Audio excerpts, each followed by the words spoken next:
Why the US never conquered Canada? Canada and the United States share the longest undefended border in the world, a staggering 8,891 kilometers. Beyond its geographical significance, this border symbolizes an enduring partnership and peaceful coexistence. Canada, the second largest country by land mass, spans 9.98 million square kilometers, yet its population of just 39.7 million pales in comparison to the United States' 334 million residents. Despite these contrasts, the relationship between the two nations has remained amicable throughout modern history. But what if the dynamics had been different? Why has the US, with its overwhelming military and economic power, never attempted to annex its northern neighbor? Canada, a land of boundless resources. Canada's natural wealth is unparalleled, with proven oil reserves totaling 170 billion barrels, primarily from Alberta's vast oil sands. Canada ranks fourth globally, exporting 99% of its oil to the US. This dependency underscores the importance of Canadian resources to American energy security. Water is another invaluable resource. Over 9% of Canada's land area is covered by freshwater, accounting for an astonishing 25% of the world's freshwater reserves. In an era of climate change and water scarcity, this makes Canada a vital asset. Furthermore, the country holds significant deposits of rare earth elements like cesium, essential to modern technologies and energy systems. Historical moments when the US considered conquering Canada. Although the relationship between the US and Canada is now defined by cooperation, history reveals moments when America contemplated taking control of its northern neighbor. The Red Plan, 1933 to 1939. During President Franklin D. Roosevelt's administration, the U.S. military devised War Plan Red, a contingency for conflict with the British Empire that involved invading Canada. The plan, born from fears that Canada could serve as a staging ground for British or German attacks, called for a rapid assault by 500,000 U.S. troops to seize key cities like Quebec, Montreal, and Ottawa. Despite its detail, the plan never materialized. The outbreak of World War II in 1939 shifted America's focus to combating Nazi Germany and Imperial Japan, leaving War Plan Red shelved as a relic of interwar military strategizing.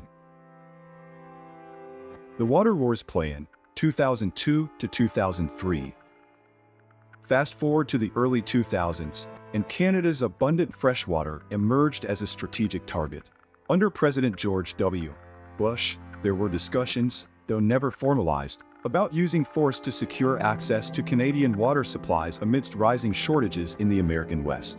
Ultimately, diplomatic agreements ensured cooperation over water resources, averting potential conflict. Why the US never invaded Canada? Several critical factors have prevented the United States from taking military action against Canada, despite its resource-rich landscape and strategic proximity.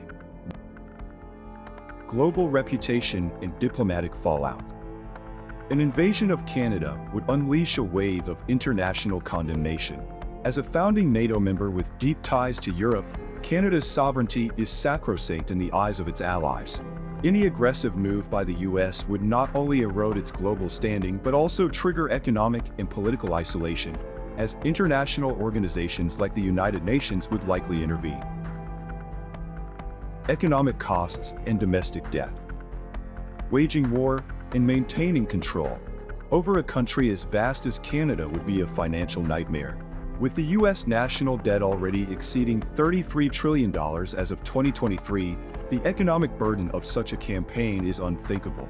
Moreover, peaceful trade relations already allow the US to benefit from Canada's resources without the need for conflict.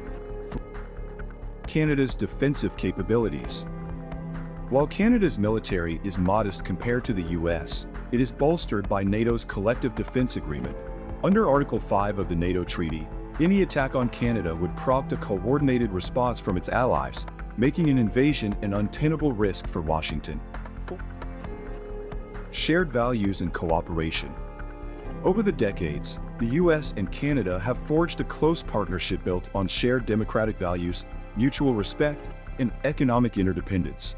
As the largest trading partners for one another, the two countries have more to gain through collaboration than conflict. Lessons from history. America's fleeting plans to invade Canada, whether to secure territory or resources, serve as a reminder of how pragmatism often outweighs ambition in geopolitics. In both instances, the U.S. opted for diplomacy over force, ensuring that its northern neighbor remained an ally, not an adversary, a unique bond between neighbors. Today, the U.S. and Canada are models of peaceful coexistence. They share not only a border but also a vision for a stable, prosperous future in North America. While their histories are occasionally marked by strategic calculations and military hypotheticals, these two nations have chosen cooperation over conflict. In the end, the U.S. didn't need to conquer Canada. It found something far more valuable: a friend.